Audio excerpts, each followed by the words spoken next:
Allô, bonjour et bienvenue pour nos prévisions tarologiques. Mon nom est Tania Bélanger, la sorcière bien-aimée du Nord. Je suis coach tarologue et je vais piger 3 cartes.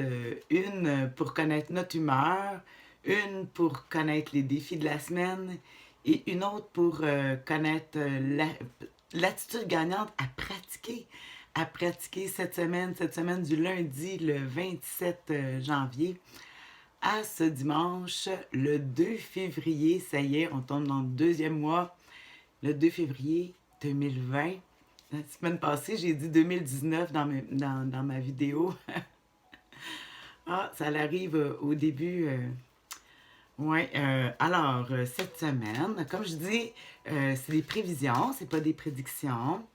Alors, tu le sais, la vie est dure ou pas dure ou peu importe, c'est pas toujours sur une ligne.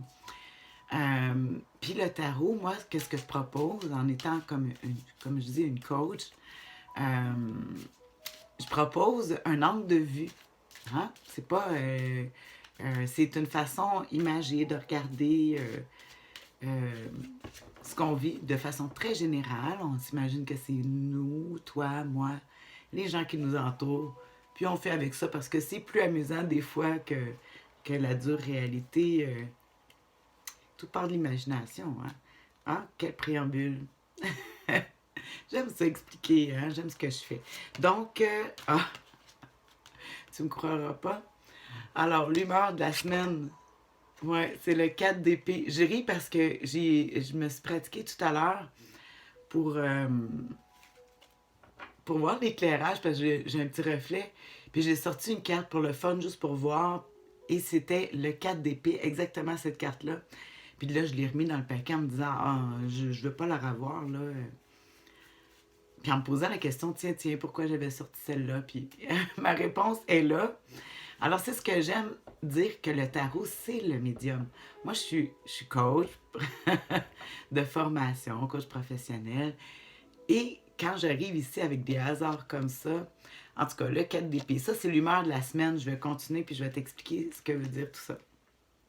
Alors, le défi à surmonter cette semaine, le monde. C'est des belles cartes, hein? C'est drôle de dire que c'est un défi.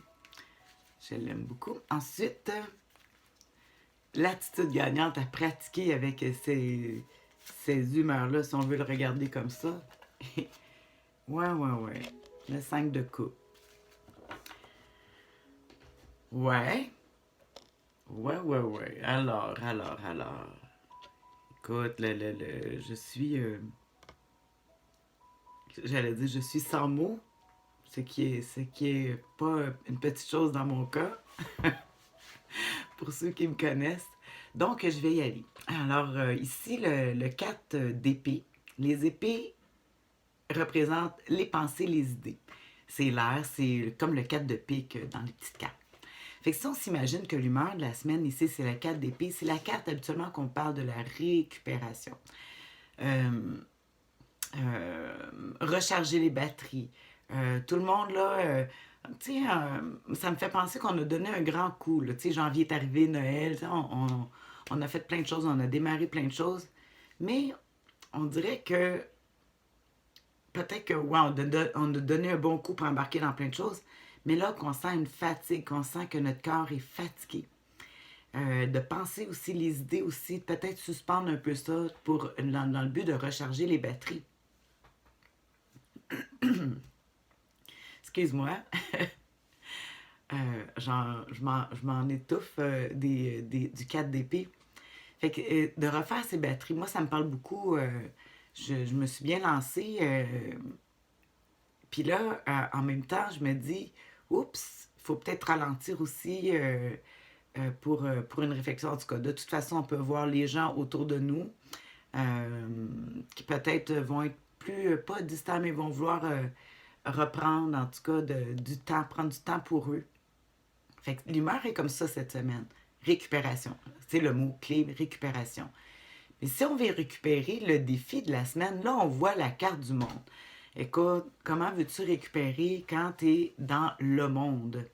Le monde qui est l'arcane majeur numéro 21, hein, qui est la fin de toute l'expérience du fou du début, qui est le battleur, puis en tout cas, bon, qui vit toutes les histoires, puis qui arrive finalement à la fin. Habituellement, le monde, c'est de s'ouvrir, puis de sortir, puis de bouger, qui serait assez contraire avec l'humeur de la semaine. Je vais, même si ça fait déjà plusieurs années, hein, j'aime bien aller regarder, comme là, je vais regarder dans le guide pratique du tarot, parce que j'aime ce livre-là, parce qu'il nous parle, toutes les cartes sont positives et négatives. Puis ici, on pourrait dire qu'on vit un petit peu plus avec l'influence négative du monde. Puis je veux regarder, parce que j'ai tendance à la voir positive. Actuellement, le monde, c'est positif. Je me demande bien, de façon générale, comment qu'elle peut nous affecter. L'isolement social, les prétentions, les tourderies, les gens passent sans vous voir. Ah oui, hein, c'est comme si, mais ça fait peut-être l'affaire en tout cas, parce que tout le monde est pris. Fait que, tu sais, comme j'expliquais, tout le monde est pris dans sa bulle à vouloir récupérer. Fait qu'on peut avoir l'impression que, oups, le monde ne voit pas qu'on est transparent. Yo, est-ce que j'existe? Des fois, ça m'arrive, des fois, tu es au restaurant, la serveuse, elle passe devant toi, puis c'est comme si tu n'existais pas. Du coup, donc, je suis rendue transparente. Alors, on pourrait avoir cette sensation-là cette semaine de transparence, de justement, mais c'est peut-être bon avec... on peut voir aussi l'orgueil mal placé. Hein? On ne veut pas trop montrer l'orgueilleux. Comme moi, peut-être que j'y vais trop intensément dans mes activités. Je me suis trop repris. Puis que là, l'orgueil me fait que j'ai pas le goût de ralentir. C'est pas vraiment... Il faut que je respecte moi, qu'est-ce que je veux. Parce que là, j'ai dit à tout le monde que bon, je vais faire ci, je vais faire ça. Puis de lâcher, en fait, c'est l'orgueil. C'est plus l'orgueil que si vraiment il faut que j'écoute moi. En tout cas, je sais pas si ça te parle toi. Voir plus haut que son porte-monnaie. Il faut faire attention aux dépenses. Récupérer, oui, mais à quel prix? Tu sais, bon, c'est intéressant. Euh, donc, je vais terminer. On voit avec le monde, en tout cas, moi, c'est ce que j'ai vu, le sentiment d'isolement, surtout l'impression d'être rejeté par les autres, puis tout ça. Il parle beaucoup de ça, parce que on voit, c'est sûr qu'avec l'épée, le 4 d'épée, qui est une carte plus difficile de... Puis là, ici, on voit le problème avec le monde, en tout cas, avec qu'est-ce que ça nous suggère? Qu'est-ce qu'on nous suggère de faire si jamais toi, tu rencontres ce genre de sentiment-là pour toi-même, ou soit à l'extérieur? Quelle attitude? Moi, j'aime ça dire, bon, on regarde quelle attitude observer. C'est le 5 de coupe. Hey, c'est surprenant parce que ça, encore là, je vois une carte plus, que je dirais plus négative. On dit souvent c'est la déprime et tout ça, mais ici, il nous parle d'un conseil. Ah là, je vais avoir besoin de mes livres parce que, bon, comme toi, comme tout le monde, je suis pris par mes émotions. Je me dis, ah, c'est quoi cette histoire-là de 5 de coupe? On ne la veut pas, mais ici, ils nous disent, ah, le 5 de coupe, je vois la fin d'un schéma, le début d'un autre. Alors, des fois, il faut laisser aller une ancienne façon qu'on fonctionnait, puis en commencer un autre. Mais il y a comme un petit deuil, mais c'est sûr, là, si on... En tout cas, on a besoin de récupérer le début d'une histoire d'amour aussi, peut-être.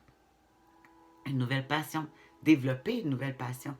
Hein? S'orienter, arrêter de regarder le passé.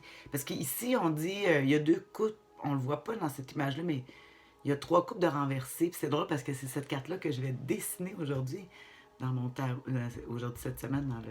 Je suis justement rendue au 5 de coupe. Puis il y a 5 coupes de tombées, mais il y en a 2 qui restent bien droites, bien belles. Puis il faut arrêter de focaliser sur ce qu'on a perdu et focaliser sur qu'est-ce qui nous reste le meilleur. 2, il y a un chiffre 2 ici qui est important. Ouais, moi, ça me dit quelque chose, le chiffre 2. Il faut accepter de perdre pour recommencer. Volonté de surmonter le passé. Fait qu'ici, là, peut-être que oui, la récupération, surmonter le passé par rapport à l'histoire avec le monde autour. Puis là, il faut penser à d'autres choses, là. Faut, qu'est-ce qui gère nos pensées? Faut éliminer, il faut faire couper avec les choses qui ont moins bien été, qu'est-ce qui a dû être perdu, a été perdu. Il faut focaliser sur qu'est-ce qui nous reste le meilleur, mettre notre énergie dans nos points forts, dans ce qui nous reste, dans ce qu'on a, ce qui nous reste, c'est le meilleur. Après avoir passé ça, là, on parle des amis aussi. Intéressant. Bon, sur cette vidéo que je vois de 10 minutes, j'espère que ça a été intéressant pour toi. Moi, je vais la regarder peut-être une fois ou deux pour me rappeler le conseil du 5 de couple. Le couple, les émotions, les sentiments, j'avais oublié de le dire. Bon, en tout cas, c'est ça. Bonne semaine. Bye.